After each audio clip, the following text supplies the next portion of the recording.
ఒక ప్రభుత్వం 100 విధ్వంసాలు. అసెంబ్లీలో సీఎం చంద్రబాబు ప్రసంగం. పవర్ పాయింట్ ప్రజెంటేషన్ ద్వారా అక్రమ కేసుల లిస్టు చదివిన సీఎం.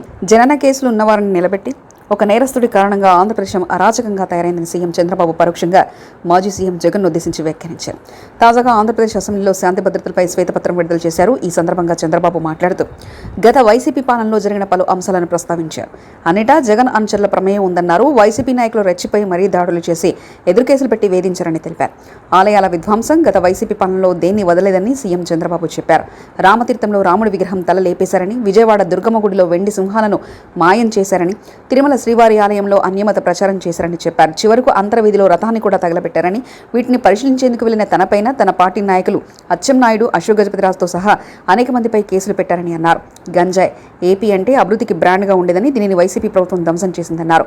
ఎక్కడ ఏ మూల గంజాయి దొరికినా దానికి మూలాలు ఏపీలోనే దొరికాయని, దీంతో బ్రాండ్ దెబ్బతినిపోయిందన్నారు. తాము ఇప్పుడు కఠిన చర్యల దిశగా అడుగులు వేస్తున్నట్లు చెప్పారు. యువతను గంజాయికి దూరంగా ఉంచడంతో పాటు మాన్యంలో గంజాయి సాగును అరికట్టేందుకు కఠినంగా వ్యవహరిస్తామన్నారు. వచ్చే సభలో దీనిపై ఒక రోజంతా చర్చ పెట్టి సూచనలు తీసుకుంటామన్నారు. జర్నలిస్టులపై దాడులు. వైసీపీ హయాంలో ప్రభుత్వానికి వ్యతిరేకంగా వార్త రాసిన కారణంగా అనేక టీవీ ఛానళ్లు, పత్రికల విలేకరులను నిర్బంధించడంతో పాటు కేసులు కూడా పెట్టారని తెలిపారు. వాటిని పరిశీలించి తదుపరి ఏం చేయాలన్న దానిపై చర్యలు తీసుకుంటామన్నారు.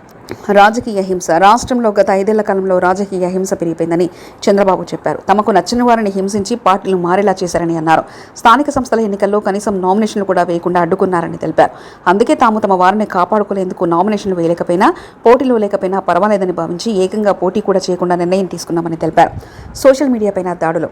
రంగనాయకమ్మ అనే వృద్ధురాలు, సీనియర్ జర్నలిస్ట్ అంకబాబు వంటి వారిని కూడా సోషల్ మీడియాలో పోస్టులు ఫార్వర్డ్ చేసిన కారణంగా అరెస్టు చేశారని తెలిపారు. అనేక మంది సోషల్ మీడియా బాధితులున్నారని, వారందరినీ ఏం చేయాలనే విషయాన్ని కూడా తాము ఆలోచిస్తామన్నారు.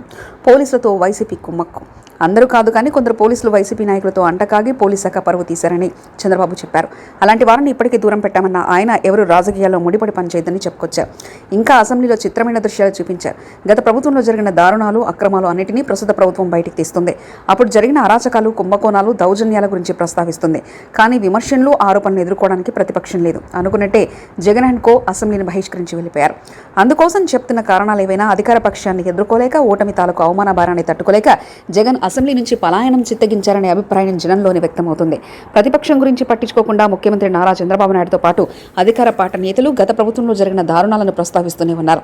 తాజాగా అసెంబ్లీలో ఒక అరుదైన దృశ్యం చోటు చేసుకుంది. జగన్ సర్కార్ హయాంలో కేసులు ఎదుర్కొన్న నేతలందరూ లేచి నిలబడమని చంద్రబాబు గురువారం కోరగా ఒక్కసారిగా సభలో మెజార్టీ ఎమ్మెల్యేలు లేచి నిల్చున్నారు.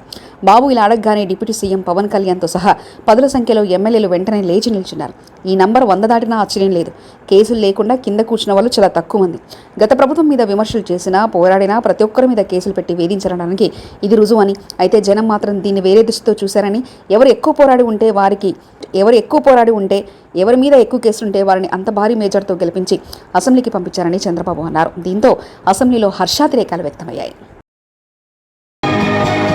మరిన్ని కథనాల కోసం సబ్స్క్రైబ్ చేసుకోండి మీ అక్షర శిల్పం.